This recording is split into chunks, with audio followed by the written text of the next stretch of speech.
A história inspiradora da travessia de Abraão e Isaque pelo Monte Moriá havia sido contada por gerações, mas há outro episódio tão impactante quanto o nascimento de João Batista e a fé restaurada de Zacarias e Isabel, descritos em Lucas capítulo 1. Tudo começou em dias de silêncio, quando o povo de Israel vivia sem profetas há séculos. Havia rumores de promessas antigas de que viria um mensageiro preparando o caminho do Senhor. Numa pequena aldeia da Judeia, um casal idoso servia a Deus com fidelidade, mas carregava um vazio silencioso. Isabel era estéril, e os anos já tinham roubado o brilho da esperança de ter um filho. Zacarias era sacerdote, e naquele tempo foi escolhido para uma honra que talvez só acontecesse uma vez na vida: queimar incenso no santuário do Senhor. Enquanto os outros sacerdotes e o povo oravam do lado de fora, ele entrou sozinho no lugar santo, num silêncio que ecoava as súplicas de toda uma nação. O ar estava perfumado pelo incenso, e seu coração, acostumado à rotina do serviço, foi tomado por algo diferente naquela manhã.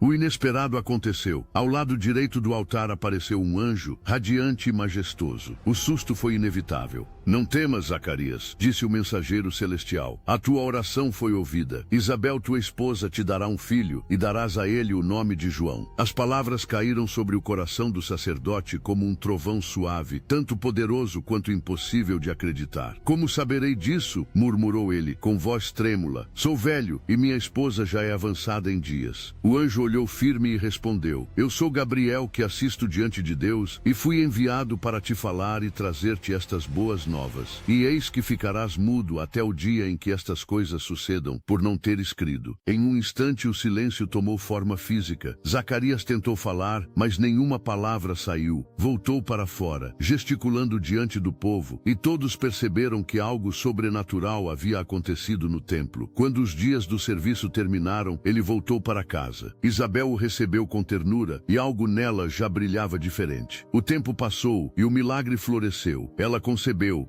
Entre lágrimas e sorrisos, dizia baixinho nas orações: "O Senhor olhou para mim e me tirou a vergonha." Mas o coração dela também compreendia que aquele filho seria mais do que uma recompensa, seria o início de uma promessa maior. Isabel vivia em retiro, guardando o segredo, até o dia em que sua parenta Maria veio visitá-la. Quando Maria entrou na casa e saudou, o bebê dentro do ventre de Isabel estremeceu de alegria, e ela foi cheia do Espírito. "Bendita és tu entre as mulheres", exclamou Isabel. Duas mulheres unidas pela fé celebraram o mistério divino crescendo nelas. Uma gerava o mensageiro, a outra o Messias. Enquanto isso, Zacarias continuava mudo. Nas noites tranquilas, ele observava o céu e pensava nas palavras do anjo. Seu coração lutava entre arrependimento e reverência. Certa noite, Isabel o viu sentado à mesa, escrevendo sobre tábuas, versículos de esperança, orações de perdão, cânticos de fé contidos pela mudez. "Você ainda duvida?", ela lhe perguntou, tocando sua mão. Ele respondeu com o olhar cheio de arrependimento e amor. O silêncio de Zacarias era duro, mas sagrado. Cada dia sem fala se transformava numa escola de confiança. Lentamente ele aprendia o poder de esperar em silêncio aquilo que Deus prometera. Os meses passaram, e o som do parto quebrou o silêncio da casa. As vizinhas e os parentes vieram se alegrar, e todos reconheciam o grande milagre. Isabel tomou o menino nos braços, o chorinho delicado enchendo os cantos da casa. No 8º dia, vieram circuncidá-lo e colocar o nome. Chamar-se-á Zacarias, como o pai sugeriram. Mas Isabel, erguendo a voz com firmeza surpreendente, respondeu: "Não, será chamado João." Os parentes se espantaram. "Ninguém da tua parentela tem esse nome." Voltaram-se então ao pai, que pediu uma tábua e escreveu com traços decididos: "Seu nome é João." Naquele instante a língua de Zacarias se soltou e ele começou a louvar a Deus com um cântico de gratidão que ecoou por toda a vizinhança. "Tu, menino, serás chamado profeta do Altíssimo", dizia ele, as lágrimas misturadas à voz que voltava. E cantou sobre a bondade de Deus, sobre o sol nascente que nos visitaria do alto para iluminar os que estão em trevas. Seu cântico encheu as colinas da Judéia com esperança renovada. O homem que antes duvidara tornou-se arauto da fé. O povo se perguntava: "Que será, pois, este menino?" E Deus já sabia, aquele que prepararia o coração das multidões para o Filho do Homem. Os anos passaram, e Zacarias e Isabel envelheciam felizes, vendo João crescer com vigor e sabedoria. O menino corria pelo pelos montes, fazia perguntas profundas e preferia o silêncio que tantas vezes havia cercado o lar. Certa vez Isabel o observou com ternura e disse: "Meu filho, tu és fruto de promessa. Nunca te esqueças. Quando o homem duvida, Deus continua fiel." E João, com o coração sensível, carregaria essa certeza até o dia em que, às margens do Jordão, anunciaria ao mundo: "Preparem o caminho do Senhor." Essa história fala sobre fé que renasce mesmo depois de anos de espera. Zacarias aprendeu que o silêncio de Deus não é ausência, mas preparo. Isabel testemunhou que não há idade ou limitação capaz de deter o plano divino. E João Batista, fruto desse milagre, se tornaria a voz que despertaria uma geração sonolenta. Em cada parte do relato há uma mensagem para nós. Deus cumpre o que promete, mesmo quando tudo parece encerrado. Hoje, há muitos que vivem o mesmo dilema de Zacarias. Oraram tanto, esperaram tanto, que o coração começou a se acostumar com o silêncio. Mas a história de Isabel é um sussurro de Deus dizendo: "Ainda sei o nome da sua promessa." Talvez o tempo tenha tirado o brilho do sonho, mas o céu não esquece as orações sinceras. O mesmo Deus que deu voz a Zacarias e alegria à sua casa, continua transformando estéreis em férteis, dúvidas em declarações de fé. Quando o coração humano se rende, o impossível se curva. O Senhor não apenas responde às preces, Ele nos restaura para que sejamos testemunhas da fidelidade dele. Que cada espera silenciosa, cada promessa esquecida e cada oração guardada encontre hoje novo fôlego diante dessa lembrança. O tempo de Deus é perfeito. E quando Ele age, o pranto se transforma em cântico e o silêncio em louvor. Se você gostou, curta e compartilhe essa história para inspirar outros corações a confiar no poder das promessas de Deus.